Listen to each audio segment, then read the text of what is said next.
Have you ever noticed that the most powerful life lessons come not with fireworks, but in silence? Not in the loud moments, but in the quiet ones. When a friend betrays you, when a door closes, or when life forces you to start over, why is it that no one teaches you these things until it's too late? Today, I want to share with you not rules, but realizations, not advice, but truths life hands you when no one else is watching, and once you hear you won't unhear them. If you believe that wisdom is found in life's stillness, subscribe to this channel, because what you're about to hear may just change how you see everything. Number 1, never brag about your progress or tell people your plans. There's something sacred about progress made in silence. Ruth learned this the hard way. She was 63 when she finally took control of her health, changed her diet, started walking every morning, even weaned off certain medications. She was proud, and rightfully so. At lunch with her old colleagues, she shared her goals. I'm down 10 pounds already. Next month, I'm starting yoga. But the looks were subtle, tight smiles, a raised eyebrow, one of them softly saying, "At your age, that's ambitious." Within weeks, Ruth noticed their invitations stopped coming. Later, one of them casually mentioned she was showing off too much. The truth is, your growth can make others uncomfortable. Not because you're wrong, but because they aren't ready to rise themselves. When you speak of change, you remind them of what they haven't done. So life teaches you this: guard your progress, nurture it like a seed in quiet soil. Not everyone deserves to witness your becoming. Let them see the garden when it blooms, not the soil when it's messy. And as for your plans, keep them sacred. Energy scatters when you speak too soon. The dream that lives inside you is tender. It needs silence more than applause. People don't always mean harm, but they project fears, doubts, and insecurities onto things they don't understand. So protect what you're building. Let your actions do the talking. The quiet path is often the strongest one. Number 2, your friends today may become strangers. Tomorrow, Harold used to believe that real friendship lasted forever. He and Leonard had been friends since the Navy. More than 40 years of shared laughter, family barbecues, and Sunday poker games. They were each other's best men, godfathers to each other's kids. So when Harold's wife passed and he decided to sell the house and move closer to his daughter, he thought Leonard would understand. But Leonard changed. He became distant, cold. "You've changed, man," he said one day on the phone. "Used to be. You'd never abandon your roots." That's when Harold realized something no one ever warned him about.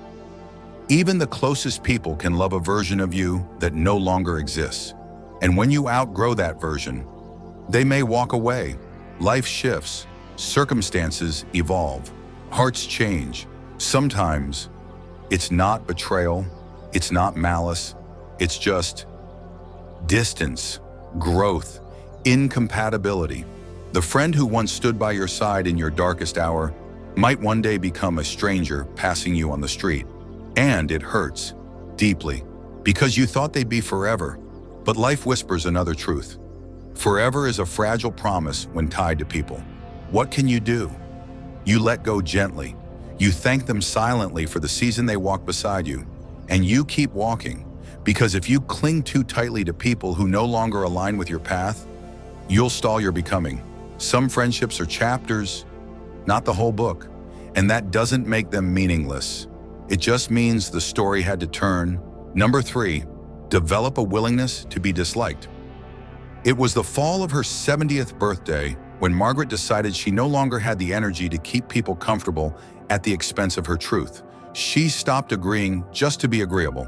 She stopped attending events that drained her. She finally told her son she wouldn't be babysitting every weekend, not because she didn't love her grandkids, but because she needed time to rest, to write, to walk by the lake in silence. And as expected, the pushback came. "You've changed. Mom, you used to be more helpful." But for the first time in her life, Margaret didn't flinch because she had discovered a radical truth. The price of self-respect is often the willingness to be misunderstood, to be disliked. So many of us are raised to please, to perform, to fit in. But the deeper wisdom of age teaches us, peace doesn't come from being liked. It comes from living in alignment. You don't need to be cruel. You don't need to be cold. But you do need to stop editing yourself to earn someone else's comfort. Some people will not like the version of you that says no. Some will gossip, pull away, or call you selfish.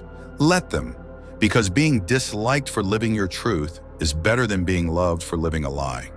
And when you stop fearing disapproval, you start living freely.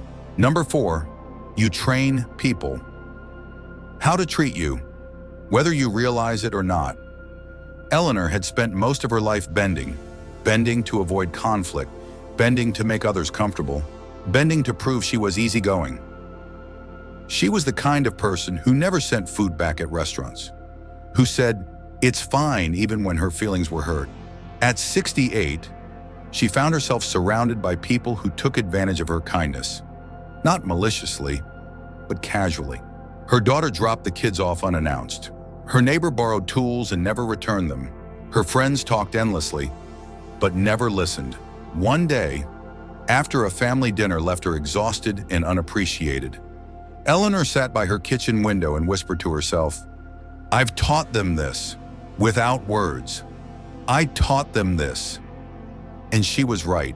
You don't teach people how to treat you by what you demand. You teach them by what you allow, by what you accept in silence, by the boundaries you never set. People don't always mean harm. They simply respond to what's easy. If you always say yes, they'll keep asking. If you never speak up, they'll keep interrupting. If you keep giving, they'll keep taking. But here's the good news.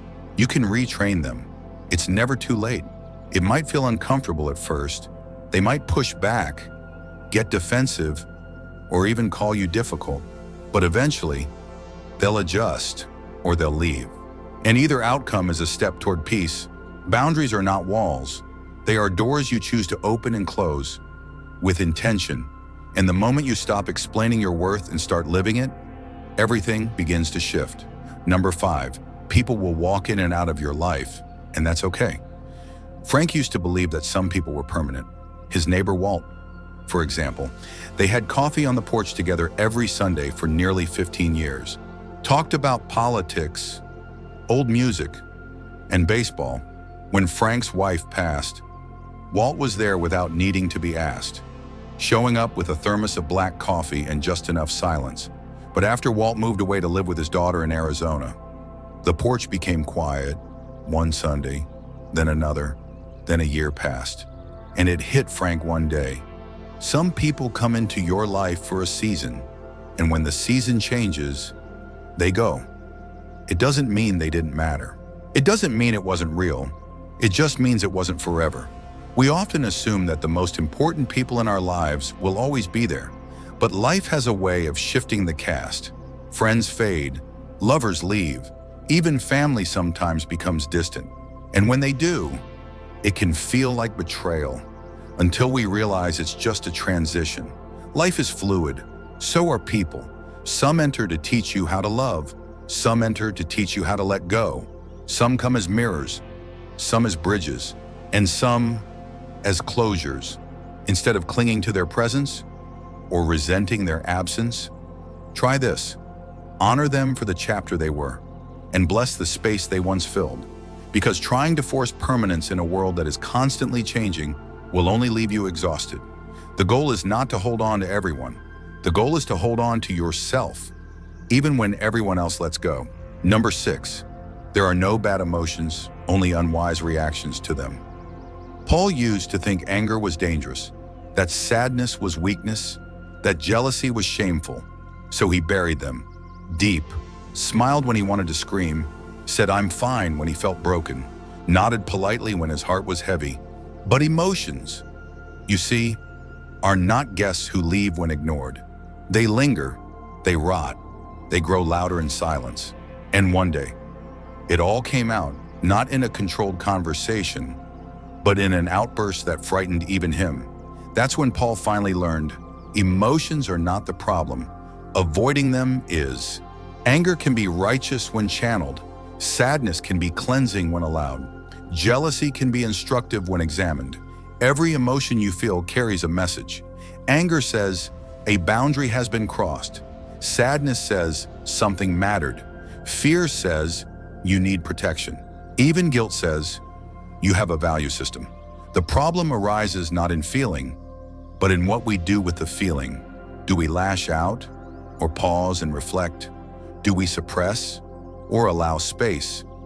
What if, instead of labeling emotions as bad, we treated them like children, needing attention, not punishment? You are allowed to feel it all. You're just not required to act on it all.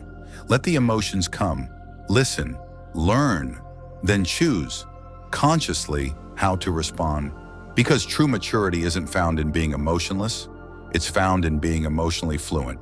Number 7, when someone shows you their true colors, don't try to paint a different picture. Janice had always believed in giving people the benefit of the doubt. She was the kind of woman who forgave too soon, explained too much, and tried desperately to see the good in everyone, especially in Martin. The man she spent 10 years loving. He canceled plans, dismissed her feelings, made promises that felt more like poetry than truth. But every time her gut whispered, "This isn't right," her heart replied, "But maybe it'll get better." She held on for too long until one day, after he missed her birthday dinner without a word, she finally saw it. Not a new version of him, but the same version he'd always been. It's a hard truth to swallow. People show you who they are early. We just often refuse to believe it. We repaint red flags into hope. We turn indifference into busyness. We translate coldness into woundedness. But someone's pattern is far more honest than their potential. When a person repeatedly shows you their limits, their carelessness, their inability to love you well, believe them. Don't rewrite their story to suit your fantasy. Don't audition for a love that can't see you. And don't confuse your loyalty with wisdom. Let truth be enough, even if it's painful. Because the sooner you stop painting over reality, the sooner you can walk into something real. Number 8, if nothing else, some people just teach you how not to be. There's a kind of pain that doesn't just hurt, it shapes. Evelyn still remembers her former boss. Mr. Crane, sharp tongue, cold eyes, always the loudest in the room, always making others feel small just to feel important. She spent 5 years under his thumb, tiptoeing around his moods, absorbing his criticism like acid. And for a long time, she carried the bitterness. Why was someone so cruel allowed so much power? Why did no one ever put him in his place? But as time passed and the wounds turned into scars, Evelyn realized something unexpected. Mr. Crane had taught her something, not through wisdom, but through contrast. He showed her exactly what kind of leader she never wanted to be, exactly what kind of human she refused to become. Not every person in your life is a blessing. Not every encounter is meant to bring joy. Some are meant to sharpen you, to show you your edges, to be the mirror of everything you don't admire. And that's still a lesson. Maybe the woman who gossiped about you taught you the value of loyalty. Maybe the friend who abandoned you taught you what presence truly means. Maybe the ex who broke you reminded you that your worth was never meant to be proven. So, if nothing else, bless them for this. They gave you the blueprint of who you'll never be. And sometimes, that's the clearest direction life can give. Number 9, the more responsibility you take, the more you empower yourself to actually do something about that pain. Walter used to carry a quiet anger. Anger at his parents for not showing affection, anger at the company that laid him off after 27 years, anger at his children for growing distant. He'd say things like, "They never cared," or "That's just how the world works." And for a while, blaming gave him a strange sense of comfort. It meant he didn't have to look inward. But blame is a thief in disguise. It robs you of power while pretending to protect you. And eventually, Walter noticed something. The people he blamed kept living their lives. Only he remained stuck. One evening, Staring at his reflection, Walter whispered, "I can't change what they did, but I can change how I live now." That was the turning point.